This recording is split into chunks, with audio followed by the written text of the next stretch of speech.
2018 թվականից հետո Հայաստանի 16-րդ դրածո վարչապետի այսպես կոչված իշխանության հաստատումից հետո Շիրակի մարզում տեղի են ունեցել բազմաթիվ հանցագործություններ, մի փոքր մասը բացահայտված է, մեծ մասը բնականաբար բացահայտված չի, սրանց պայմաններում անհնար է բացահայտվի, մեղավորները պատժվեն եւ այս շարքում կա երկու դեպք, որը իր ամորալության, այլանդակության խորությամբ էականորեն տարբերվում է մնացած բոլոր դեպքերից։ Այն, որ մարզում վխտում են գործակալները, այն, որ մարզում վխտում են բարիգները, չգիտեմ, դա տեղի ունենում բոլորիս աչքի առաջ, ոչ միայն մեր մարզում, բայց ես հիմա խոսում եմ Շիրակի մարզի մասին, եւ ես հիմա խոսում եմ Գյումրի քաղաքի մասին։ Կաշառակերները, անպատասխանատու պաշտոնյաները, երկու դեպք իր այլանդակությամբ տարբերվում է։ Երբ հերթական անգամ ինձ ձերբակալեցին տարան Քաղմաս, տարիներ առաջ, ես այս դեպքի մասին մի անգամ պատմել եմ, հարցրեցին, թե որն է պատճառը, լավ, որ այս աստիճան քննադատական վիրավորանքի հետ զուգակցող խոսքով ես հանդես գալիս, եւ ես այդ բարձրաստիճան ոստիկանին, այդ զրույցը տեղի ունեցել մի քանի հոգու ներկայությամբ, անունը չեմ կարող ասել, եթե պետք կլինի, թող ինքը ասի, որ այդ դեպքը իրեն հետ է տեղի ունեցել։ Ես իրեն ասել եմ մի պատասխան, հիմա կպատմեմ մի դեպքի մասին, եւ եթե դու նայես իմ աչքերի մեջ եւ ասես, որ դա նորմալ է, նայես եւ ինձ ասես, որ այդտեղ շանտեղություն չկա, ես ձեր ներկայությամբ խոսք եմ տալիս, որ դադարեցնում եմ իմ հրապարակային գործունեությունը։ 2020 թիվ մայիս ամիս Հայաստանը, ինչպես նաև ողջ աշխարհը գտնվում է համավարակի ճիրաններում։ Նիկոլական մի վիժվածք մասնակցում է թաղման արարողությանը։ Մասնակցելուց հետո նկատելով, որ մարդիկ իրենց հանգուցյալին հրաժեշտ են տալիս առանց դիմակների, նկարում է այդ տեսարանը, տեղադրում է իր Facebook-յան էջում, ուղարկում է Փաշինյան Նիկոլին, Փաշինյան Նիկոլը համապատասխան վեշտարությամբ տեղադրում է իր Facebook-յան էջում, բա տեսեք, թե նաև ում պատճառով է, որ մենք այսպիսի վատ պայմաններում ենք գտնվում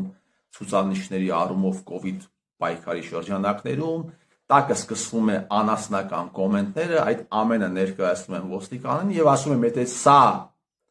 քո համար, ըստ քո դաստիարակության, ըստ քո կրթության, ըստ քո աշխարհայացքի նորմալ է, եւ դա ասում ես ինձ, ես դադարեցնում եմ այս հրապարակային գործունեությունը, կարող եք դուք էլ ձեր վերադասին ասել, որ այսը մի հոգուց ազատվեցին։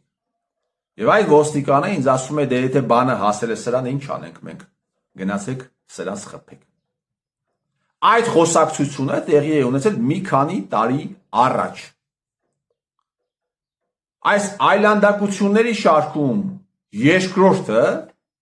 հերթականը, տեղի ունեցավ վերջերս, երբ ոստիկանները խմբով երեկոյան ժամին մտնում են Լիլիթ Աղեկյանից տուն, Լիլիթ Աղեկյանին ձերբակալում են, տանում են Քաղմաս իր գիշերային զգեստով, մեկ օր շարունակ սկսում են այդ կնոջը տանել տարբեր հաստատություններով, դատարան, Քաղմաս, վարչություն, հիվանդանոց, էլի դատարան, եւ այս շրջագայությունը ավարտվում է նրանով, որ դատավորը տալիս է Լիլիթ Աղեկյանին մեկ ամսյա կալանք։ Ագնեսա Խամոյանը դեպքից հետո ելույթ է ունենում ազգային ժողովում եւ ասում է, որ ինքը այցելել է Լիլիթին Աբովյան քրեակատարողական հիմնարկում, այդ ելույթը տեղի ունեցել է երեկ, եւ ասում է, որ Լիլիթը նույն շորերով էր։ Այսինքն հայ ոստիկանը, հայ տղամարդը կարող է իրեն թույլ տալ այսքան իջնել։ Հայ ոստիկանը կարող է իրեն թույլ տալ լինել այսքան մարիոնետ։ Հայ աֆիցերը Եվ եթե որևէ ոստիկան ինձ ասի, որ սա նորմալ է, որևէ ոստիկան ինձ ասի, որ այո, այս վերաբերմունքը նայի աչքերիս մեջ եւ ասի, որ այո, այս վերաբերմունքը Լիլիթի նկատմամբ օրինական է ու նորմալ է, ես խոսք եմ տալիս, որ ես իմ գործունեությունը հրապարակային դադարեցնում եմ։ Իսկ իմ հրապարակային գործունեությունը Նիկոլին եւ իր տիրոջը շատ է անհանգստացնում։ Ընդհանրապես ասեմ, որ վերջին իմ գրառումը կարդացել են 125,000 մարդ։ Եթե որևէ ոստիկան ինձ ասի, որ այո, դա նորմալ է, որ մարդը հրաժարվում է փաստաբանից, իրեն ասում են, չէ, այս փաստաբանը պիտի լինի քոնը։ Ընթացակարգային բազմաթիվ խախտումներ են եղել Լիլիթի հետ, դրա մասին խոսում է Զարուհի Փոստանջյանը, դրա մասին խոսում է Լիլիթի ընթացակարգային խախտումների հետ կապված խոսում է Ռուբեն Մելիքյանը։ Եթե որևէ ոստիկան ինձ ասի, որ նորմալ է, որ զանգում են փաստաբանին, օրեր շարունակ, Կարանյան Արան օրեր շարունակ զանգում է Լիլիթի փաստաբանին, ստանալու համար կալանքի որոշումը, որպեսզի բողոքարկվի դա,